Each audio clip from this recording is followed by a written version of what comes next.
नमस्कार दोस्तों, समाचार हिंद में आपका स्वागत है।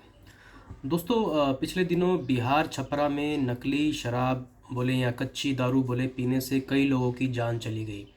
और इस पे हमारे बिहार के माननीय मुख्यमंत्री श्री नीतीश कुमार जी बोलते हैं, जो दारू पिएगा वो मरेगा। वाह नेताजी वाह, क्या बोले हैं। दोस्तों, मुझे समझ नहीं आता, जिस राज्य से हमारे भारत के सबसे ज़्यादा आईपीएस और आईएएस निकलते हैं, उस राज्य की जनता इतनी बकलोल कैसी हो सकती है कि ऐसे नेताओं को मुख्यमंत्री बना के गद्दी पर बिठा देती है।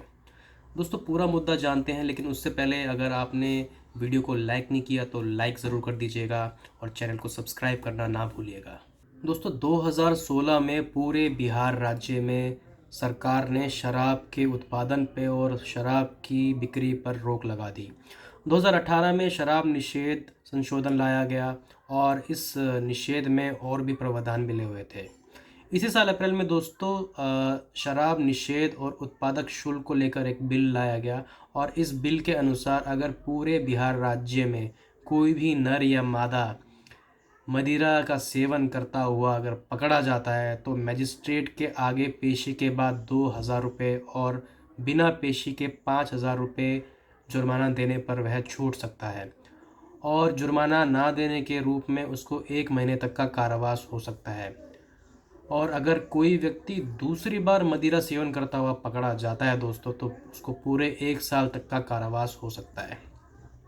वहीं इस बिल में पहले जो था कानून, उसके अनुसार अगर कोई व्यक्ति पहली बार पकड़ा जाता तो उसको 50,000 रुपये जुर्माना और 1 साल का कारावास, और दूसरी बार पकड़े जाने पे व्यक्ति को 1 लाख रुपए का जुर्माना और 5 वर्ष तक की कारावास होती थी। दोस्तों, पिछले साल दिसंबर में हमारे भारत के chief justice Shri N V Raman ने कहा, बिहार में जो ये 2016 में शराब कानून निषेध कानून आया है, इसके दूरदर्शिता में एक बहुत बड़ी कमी है और इसके आ जाने की वजह से कचहरी के काम में बहुत बड़ी बाधा आ रही है, क्योंकि अचानक इतने मुकदमे आने की वजह से कचहरी का काम जो है अस्त व्यस्त हो गया है। दोस्तों, एन वी रमन जी बताते हैं कि हर दिन प्रतिदिन 14 से 15 जो जज है वो सिर्फ जो शराब में पकड़े गए मुजरिम होते हैं उनको ज़मानत देने में और उनके मुकदमों की सुनवाई करने में ही व्यस्त रहते हैं। बताइए, जहाँ भारत में केवल 1108 जज है, जो कि मांग का मात्र 29% है, उसमें से भी 1% जो है बिहार में बेवड़ों के केस में जो है सुनवाई करने में व्यस्त है। दोस्तों, इसी वर्ष मार्च में सुप्रीम कोर्ट ने बिहार सरकार को बिहार की जेलों में बेवड़ों की बढ़ती मात्रा को लेकर और अचानक इतने मुकदमे आ जाने की वजह से अदालत की व्यवस्था को अस्त व्यस्त करने के लिए एक बहुत बड़ी फटकार लगाई। दोस्तों, बिहार में शराब निषेध कानून आ जाने के बाद बिहार का जो शराब का काला बाज़ार है, उसमें बिहार की शराब की बिक्री में एक बहुत बड़ा उछाल आ गया है। और इस उछाल को लेकर इसी वर्ष अक्टूबर में बिहार हाई कोर्ट ने एक बहुत बड़ी चिंता भी जताई है। ये जो छपरा में मौतें हुई है, इससे एक चीज़ तो साफ पता चलती है कि मात्र कानून बना देने से कोई फ़ायदा नहीं है। जब तक उस कानून को अमल में ना लाया जाए और नियमों का पालन ना कराया जाए, तब तक कानून बनाने का दोस्तों कोई फ़ायदा नहीं है। लेकिन दोस्तों, खाली छपरा ही एक ज़िला नहीं है जहाँ पे ऐसी घटना घटी है।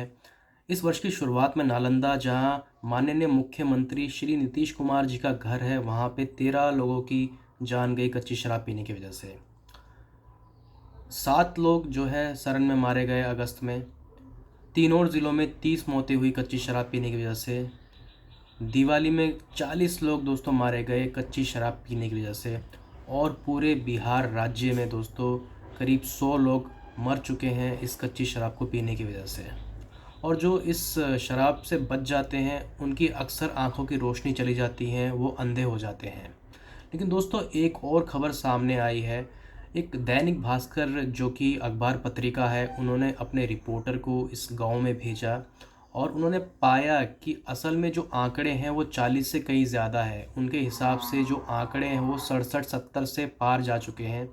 और जो बिहार पुलिस है वो जो पीड़ित के घर वाले हैं उनको डरा रही है, धमका रही है कि जो पीड़ित है, जो मर चुके हैं व्यक्ति, उनका पोस्टमार्टम ना किया जाए। अगर उनको कोई भी सरकारी जो है सेवा चाहिए, तो अगर उन्होंने ऐसा किया तो उनको सरकार की तरफ से कोई मदद नहीं मिलेगी। उनको बोला जा रहा है कि ये गवाही दी जाए कि जितनी भी मौतें हो रही है वो ठंड की वजह से हो रही है, और अगर ऐसा बोला जाएगा तो सरकार की तरफ से उनको पूरे 4 लाख रुपए दिए जाएंगे। दोस्तों अब आइए देखते हैं कि इस घटना के ऊपर बिहार में राजनीति क्या हो रही है। तो दोस्तों आरजेडी जो कि नशा शराब निषेध कानून के बिल्कुल ही खिलाफ थी, और जैसे ही उन्होंने माननीय मुख्यमंत्री श्री नीतीश कुमार जी के साथ हाथ मिलाया, उसके बाद तो दोस्तों जी।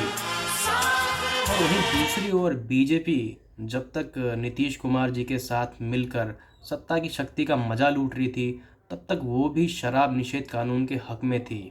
वाह रे वाह राजनीति।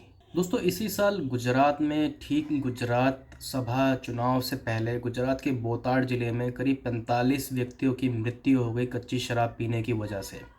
और अगर आप नहीं जानते तो मैं आपको बता देना चाहूँगा कि गुजरात भी एक राज्य है जिसके अंदर शराब बेचना और बनाना बिल्कुल मना है दोस्तों छपरा हादसे के बाद कांग्रेस के उम्मीदवार मनहर पटेल जी कहते हैं कि छपरा हादसे ने शराब के अवैध व्यापार के ऊपर एक बहुत बड़ी रोशनी डाली है। वहीं दूसरी ओर विरोधी दल के नेता सम्राट चौधरी जी बोलते हैं कि मृतक के परिवार के सदस्यों के कहने पर नीतीश जी और उनकी सरकार के ऊपर एक एफआईआर करना तो बनता है।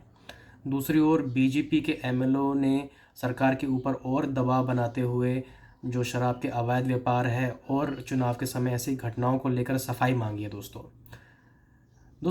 दूसरी ओर पलटवार करते हुए जनता दल पार्टी की नेता शालिनी मिश्रा जी कहती हैं कि बिहार के अंदर शराब निषेध कानून बहुत ही ज़्यादा कामयाब रहा है, और इस कानून के आ जाने की वजह से बिहार की महिलाएं बहुत ही ज़्यादा खुश है। बीजेपी पार्टी उनकी सरकार को बदनाम करने की कोशिश कर रही है, और सरकार शराब माफिया के खिलाफ सख्त से सख्त कदम उठाने की कोशिश कर रहा है दोस्तों यह सच बात है कि बिहार में शराब निषेध कानून आ जाने की वजह से नीतीश कुमार जी को बिहार की महिलाओं का पूर्ण बहुमत मिला है। लेकिन ये बात भी सच है कि लगातार हो रही मौतों से अब सरकार को जाग जाना चाहिए। उनको ये समझना चाहिए कि जो उनका शराब निषेध कानून है, इसके अंदर कहीं ना कहीं कोई गलती हुई है, कुछ ऐसा हुआ है कि ऐसी मौतें हो रही है, और अब समय आ गया है इस कानून में मरम्मत करने का। दोस्तों आप लोगों को क्या लगता है कि ये जो कच्ची शराब का व्यापार है, इस पे रोक लगाना क्या इतना मुश्किल है कि सरकार इसको रोक ही नहीं पा रही है? मेरे ख्याल से जी ये बहुत ही ज़्यादा मुश्किल है, क्योंकि जो ये कच्ची शराब बनाने की प्रक्रिया है बहुत ही आसान है, और जो इसमें सामग्री लगती है ये आपको कहीं भी मिल जाएगी। और मेरे हिसाब से अगर सरकार इस पे पूर्ण रूप से रोक लगा भी देती है तो एक समय बिहार में ऐसा आएगा कि हर घर में कच्ची शराब बन रही होगी, क्योंकि जो शराब पीने का आदी है दोस्तों वो इसको आराम से बना के अपने घर में तैयार करके पी सकता है। तो बजाय इसको बंद करने के मैं सरकार से यही गुजारिश करूँगा कि वो बिहार के हर घर में जाके लोगों को शिक्षित करे, अच्छे रूप से शिक्षित करे, उनको बताए कि शराब पीने के जो है क्या नुकसान होते हैं, किस रूप में वो उनके शरीर के लिए हानिकारक होती है, उनके ही नहीं उनके परिवार के लिए भी हानिकारक होती है। दोस्तों इस बारे में आप लोग क्या सोचते हैं नीचे कमेंट बॉक्स में मुझे ज़रूर बताइएगा। बाकी आज के लिए इतना ही, फिर से मिलेंगे। जय हिंद।